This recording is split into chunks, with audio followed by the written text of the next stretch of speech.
ายดีวันนี้ข้าเล็กน้อยมายัง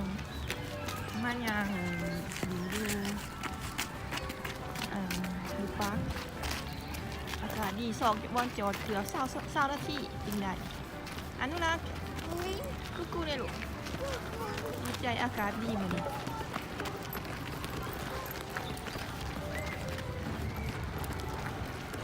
ดีใจแห้ง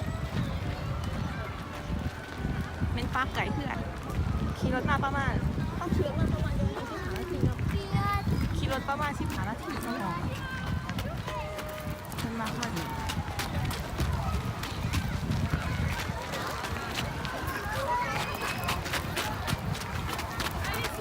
คนร้ายเลยพอวันเสาร์แหละขั้นวันเสาร์ขั้นถึงวันเสาร์แหละขั้นอากาศดีนี่เป็นคนแต่ว่าฝรั่งเขาจะมาเอาลูกเข้าออกมายางดี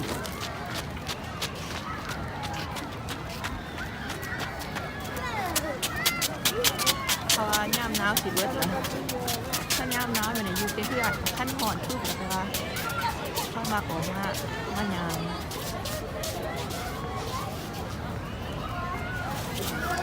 ถ้าพี่ทางก็จะไปซื้อขนมก่อนเนาะอนุรักษ์ไปซื้อขนมกันลูกยังไงเขาสีปิดก่อนตอนนี้มันก็5 โมงครึ่งแต่เขาปิด6 โมง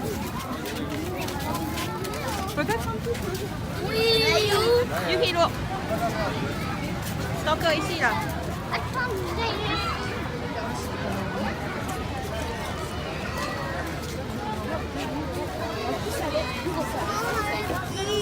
จ้อยติ๊กไปลูก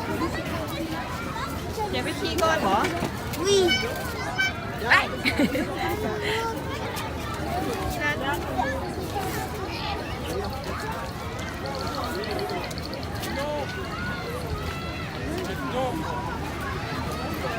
เป็นสวนใหญ่ตื่น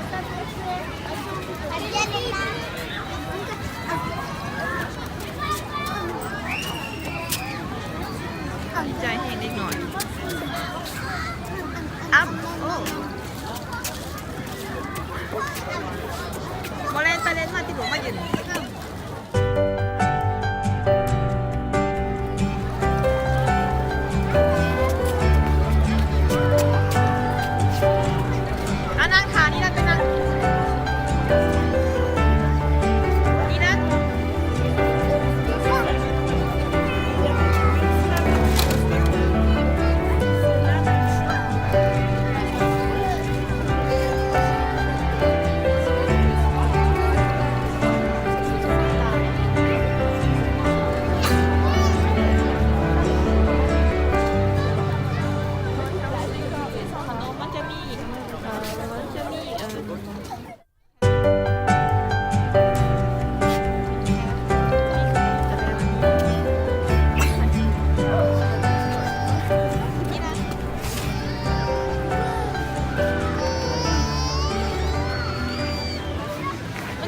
ข้างหลังมันจะมีแบบแนวหลิงนึงข้างหลังอีกข้างหลังแต่เขาจะยางไปจะไหนเขายางไปดูสื่อขนมเพราะว่าจะหน่อยอีกครึ่งชั่วโมงหานเข้าปิด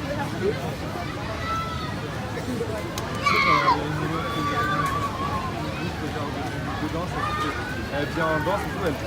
vient, elle est tranquille et tout. Elle se met à pleurer, on comprend pas pourquoi. Et en fait,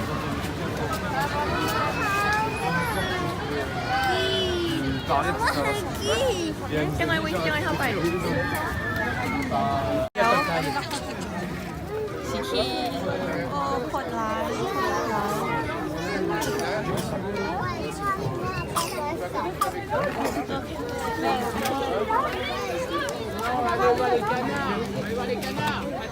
Allez, Malik, faut que tu vers là. Mais là, il y a tout, il y a beaucoup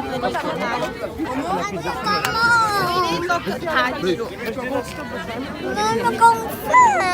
วิทาก่อนเดินไปแม่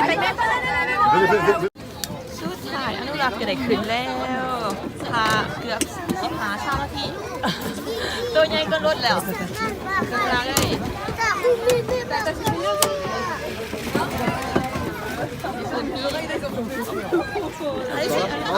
อันนี้มีเมย์เด็กหน่อยขึ้นน้ำขั้นเมย์ผู้ได้เด็กเข้ายังหน่อยแล้วเข้ากับให้ขึ้นอยู่นิรันดร์โมหันกาคีเพราะนิรันดร์ญาติ หยานตัวพีตัวขวายอย่างเรียวหยาดฮะป้าเราไปซื้อขนม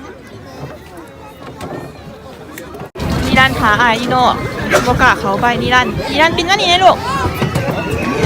นี่ด้านหยาดยังหยาดอยู่ขึ้นไปแล้วอนุรักษ์กูในลูกอนุรักษ์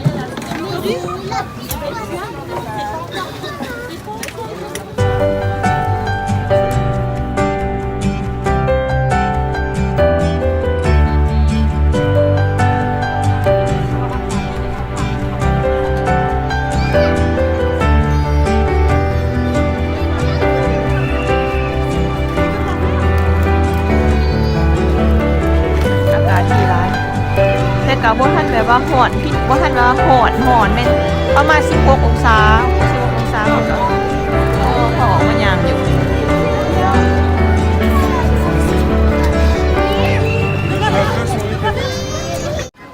ตอนนี้ประมาณ6 โมงนอน6 โมงเลยบอยเขาสื่อขนมป้าเพิ่งไปสื่อเกือบครึ่งชั่วโมงแล้วว่าท่านใดในยิงตัวไปต่อแก้วถาอากาศว่าเขาจะเริ่มแบบว่าเศร้าแดดแต่นอกเศร้าแดดมากกว่าเริ่มเย็น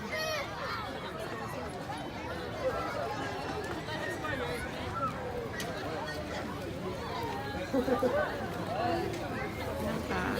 นี่นั่น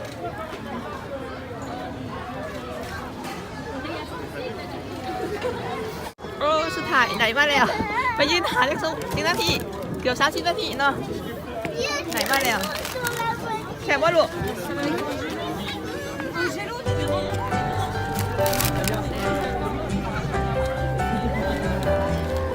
น้ำนี่ก็เสีย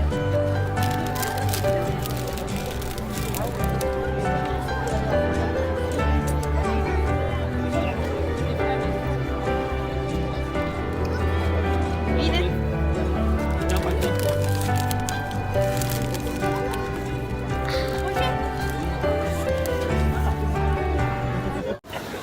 อายมาแล้ว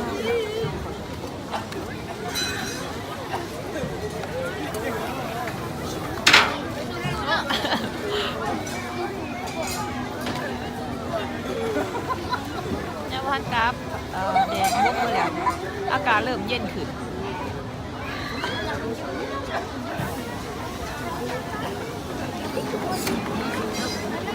บางคนก็ยังร้ายอยู่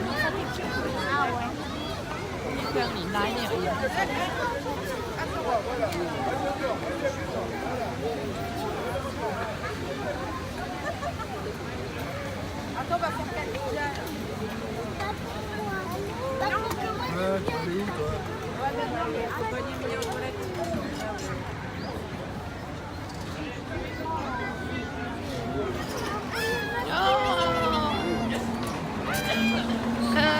ีใจขั้นเล็กหน่อยใช่ป่ะยังคีย์เพราะขั้นใดพอเมลสามารถให้พอเมลคีย์ใดคีย์น้ำใด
แสบแห้งเอ้ย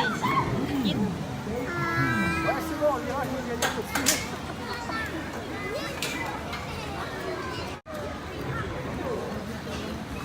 นั่นเวลาแสบแห้งนั่งขาหนองฮอนเป็นหนองคี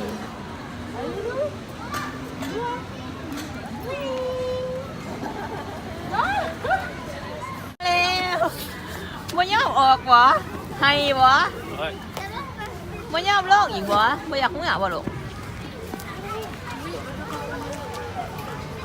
ไปลูกไปเมื่อมาประทานสักก็ปิดก่อน